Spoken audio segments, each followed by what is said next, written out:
ICM company with me, Thank you. What I just said, we will be also taking some questions from the public if anybody's brave enough to actually ask you a question. Otherwise, you'll start with me. I'd like to start from the very beginning. It's always best. But your company was founded by your father, I believe, in 2003. Right. What was the idea behind it? Why did your family, does anybody ask their father, why did your dad decide, that's the business I want to be in? Thank you for the invitation, first of all, and it's important to say that I am not general director actually. On my business card it is written that I'm a managing director, because the general director is my father. He is founder of the company, CEO, the brain of it. Let me say that I'm a part of the company. ICM exists before my family started to work with it, and ICM, the name ICM, and the brand ICM has a bit longer history. But my family and my father started and bought the company actually in 2003, and the first international catalog was issued in 2004. But actually, this ICM that you know now and the previous one has only one common thing, it's the name, so it's totally different companies at all. As 3D designers and the modelers, box art artists, it was the best combination that is made ICM as it is now. The story, and step by step, 11 years ago I joined the company, and I was a student, I was 17 years old, and he just asked me to come and to translate some emails and to reply some emails, and that happens that I stayed there and work for 11 years now. And then step by step my younger brother joined. He's making the 3D videos on YouTube that you know. Then joined my husband, he's the head of the marketing department, and my husband's wife, Yulia, who's my partner in crime and traveling with me to all exhibitions. So then it's become not a business, like not just a business, of course, and it is really family-running company, and it's really, really close for us. It's difficult to have family-running business, saying the truth. It's not easy because there is two sides. You are always talking about the work. Everywhere on a family dinner, everywhere you're just talking about the ICM model kits, and that's all. It's quite vast. I will tell you an example of the range 2025, which we are creating right now. It is almost finished. It's approved like for 50 or 60%. But I will tell you as an example. Okay. The market, I don't know, I think you know, the market works that way that all the manufacturer has new item of each month. The distribution all around the world work like that. So the distributors makes monthly orders. So all the manufacturer issue monthly new items to pick up the orders. So we have 12 months. Each month we plan to issue 5 or 6 new items. It is important that we don't want to issue more. We don't want to expand the line to 9 or 10. We could, but it's not our strategy, because we understand that the shelf in the shop is limited and your attention is limited, and the offer on the market is crazy right now. So it's our plan to keep 5 or 6 new items. And then we are going step by step. The first, for the 2025, we are selecting the 100% new mold new items. So the best seller and the main items that will promote, the items about which everyone will talk. Oh, you see, when we will issue the catalog, oh, you see, ICM announced Hamden in 48 scale. My hard drive isn't that good. And we decided, for example, that each month or each 2 months, this 100% new items must issue it. The next new items will be the modifications of the existing items. So we are just watching and seeing what we launched last year, like this year, the Marauder, and we understand that we need to expand the lines because everyone wants another version, short wing version, the American version, and so on. And the next step, we select the modifications, the list of modifications. Everyone wants the different marking version. Please make the Czech marking version or Portuguese or something else. And that is how the range is created, and that's how we are making like 60, 72 new items per year. But your question was about why is so variety of subjects. So the variety appears in that first stage when we selected 100% new molds. 100% new molds is really crazy. How it's happened? Usually the most unusual subject and surprising subject is brought by my father. He just come to office in the morning and say, why not we do, I will not open the secrets for the next year, why don't we do that aircraft? Okay, I don't care that all the brands have this aircraft in all the scales, but we will do ours. Why not? And then all the departments are seated in a one room, tight room, and just all they have their opinions. The manufacturing department trying to assess how much this project will take time for us. My department, actually, I'm involved more in a sales and distribution. I make an assessment how many of that we can sell. The product department just assessed how many versions can be made and boxes of that. The interesting fact, I just understand that the most significant things that ICM about these things, like Marauder, for example, appears when all departments says no. But he insists on that, and it's like the bestsellers. It's a joke, but it happens with website like a Google sheet, Google form, which all of you can fill. And we at ICM trying to hear the modelers. Interesting fact that the kids that are modelers asking the most, as a consequence, sometimes selling the worst. So that's what I say, that it's important to have the business and the modelers balance inside the company. But we have a Google form now, and last week actually, when we had another one meeting about 2025 range, me personally serving around this Google form. It's now 3,000 people filled that, and the idea is you can offer your model kit. Even if it is a modification or another version with another rebox with a different decal, you just fill the form, write in there your name, your email, and what you want, scale, what is the type of kit, and description short. And if we select it to our range, we are sending for free to you this kit, this particular kit, it is ready. And we did this 5 years ago, and I remember that the most popular item was their Dornier 217, and we sent it around like 25 to all over the world, and people didn't believe that it happened really. The situation in Ukraine as it is, I just like to keep out of it a little bit, but anyway, how has the current situation influence the products that you select, your product line? I mean, do you focus more on, the let's say, defenders of the homeland type of kits that, to also promote and support the armed forces and stuff like that? Has it really changed? Because, or it's just because your planning is as if there was nothing going on because you got to play for the best. But still, has the current situation changed the way the kits that you release? Yes, totally. It's not changed the kids selection actually, but it changed. Of course, we are making Ukrainian line. It's for us. It's obvious. It's important. We support army. We support Ukraine. We stay in Ukraine. All the manufacturers stay in Ukraine. It's our mission, and I'm sure that we have to do that, and we will expand it in terms of, it's not our main line in sales, in terms of sales, I understand. But in Ukraine, it's quite popular, and Ukraine is quite a big market, and during the war, the market of model kits and modelers in Ukraine expanded really much.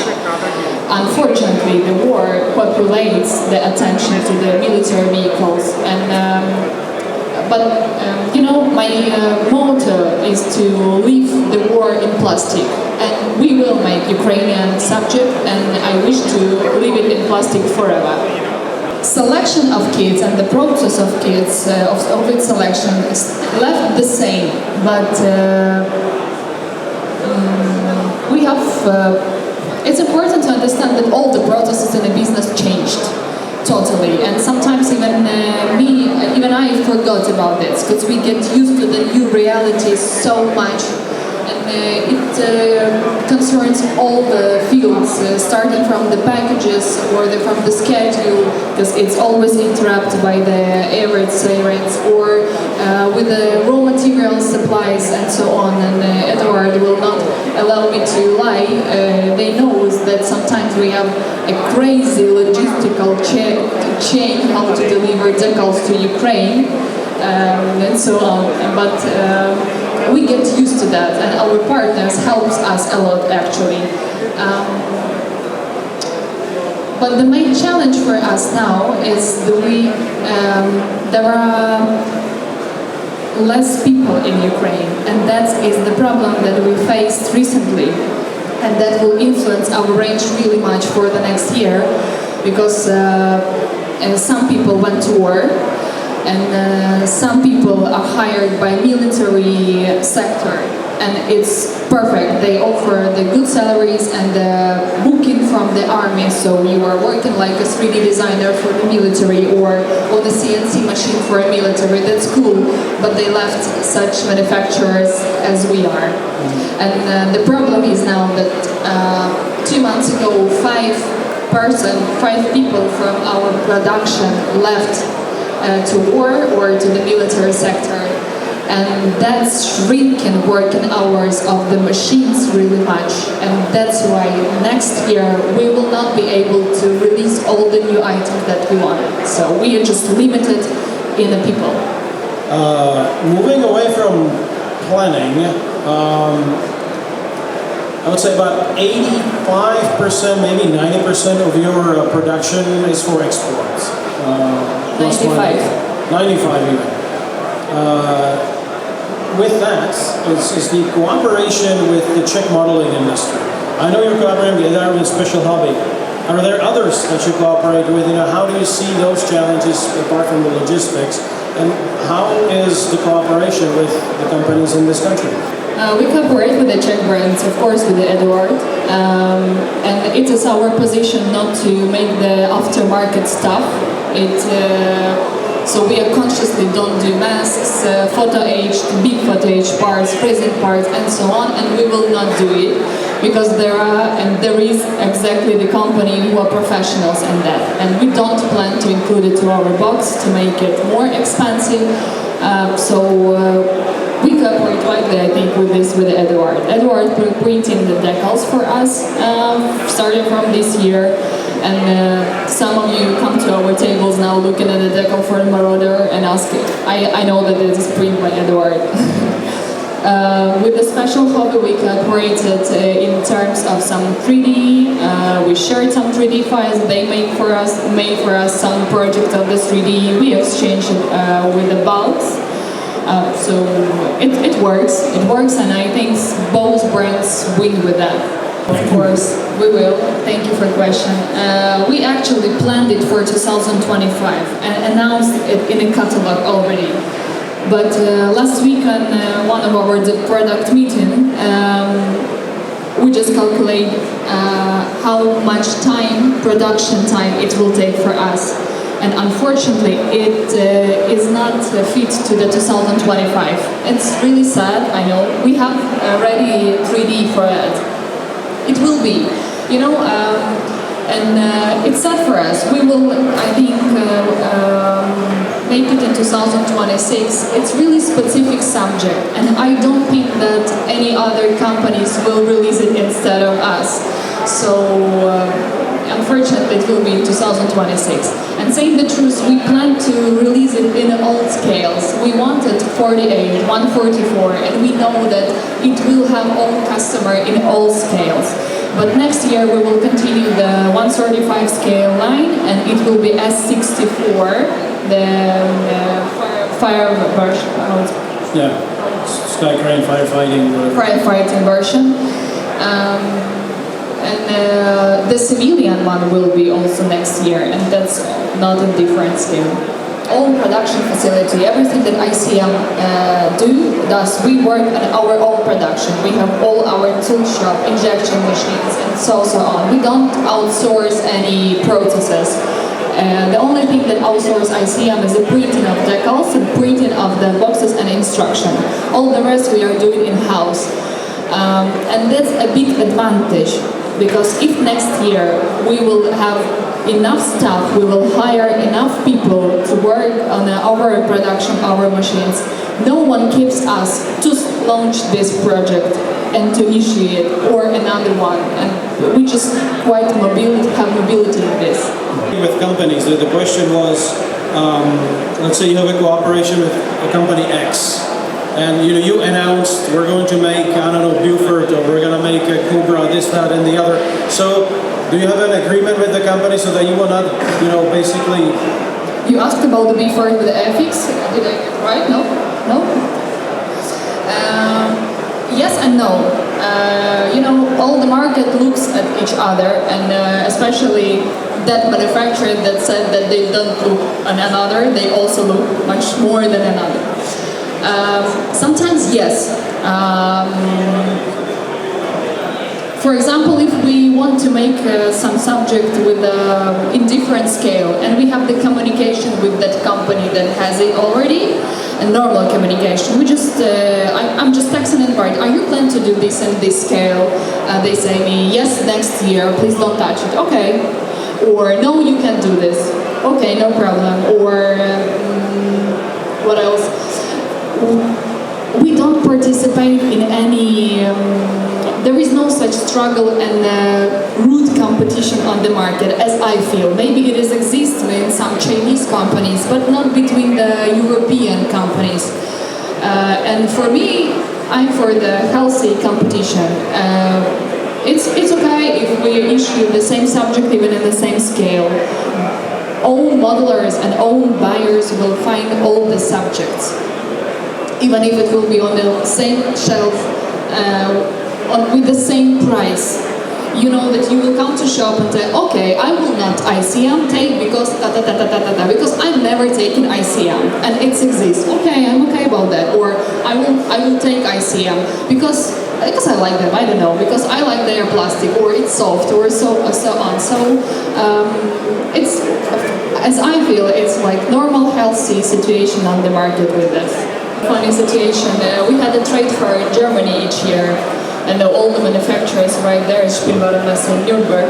And this year, when we exposed our CH54 in 35 scale, the Airfix guys were passed from our booth, and the brand manager, I think Luke, who's in YouTube there, in his famous face, so he just stopped and looked at it. I don't look at that. We already announced that in a 70 second. It is a joke, of course.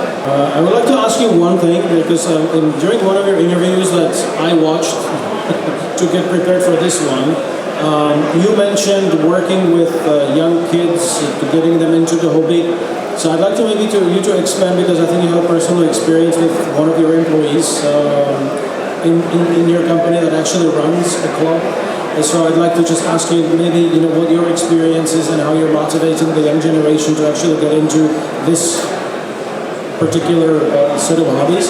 So I'm just saying, because our generation is not going to get any younger, and somebody will need to build the kits that we stash. So we support all the children clubs of modelers in Ukraine. All the clubs that write us, communicate, And even if it's not even a club, or it's just like a teacher in some village who just gather together few children, 3 or 4, and just want to show them his hobby and write us about this, or we see him, we just send him the models. I think that's the most tiny thing that we can do for the children in our country. And in the interview that you mentioned, I told that one of our employees, he was in the front line during 2 years. Then he returned to the production, worked for us around 8 months now, and again he left now, and he works now as an aircraft repairman. He repairs the radio electronic system inside the aircraft in Ukraine. It's some super secret place of super secret everything. But he was one of the men who involved in the product department, who helped us with the modifications, with all the details, information, and so on. And he is a teacher in one of this club, and before the war it was like 10 children in that club. It is in the suburbs of Kyiv, and most of them was small, 5, 6 years old and 7, and he says that they were brought there by parents, not to just sit in their gadgets. And when he returned in the 2 years after the war started, there were 27, I don't know, or 47 children, much more. And the average age was around 15, 16, 17. They were teenagers, and that means that it's their conscious desire and their interest, really. And unfortunately, as I said, the war increased interest to the plastic model kits. And that's funny, but I realized what we are doing and what we are producing when on the first day of war I saw the BTR on our street, and I just, okay, I have it in 70-second scale, but it's real and it's huge. So, but the hobby is growing, and interesting that the market in Ukraine is also growing. The quantity of manufacturers are also growing, and that's helped us. And we understand that we need to grow a new generation of modelers. And what is interesting, the statistic on our Facebook shows that the average customer is 35, 55 years. So we involved in our market younger people also.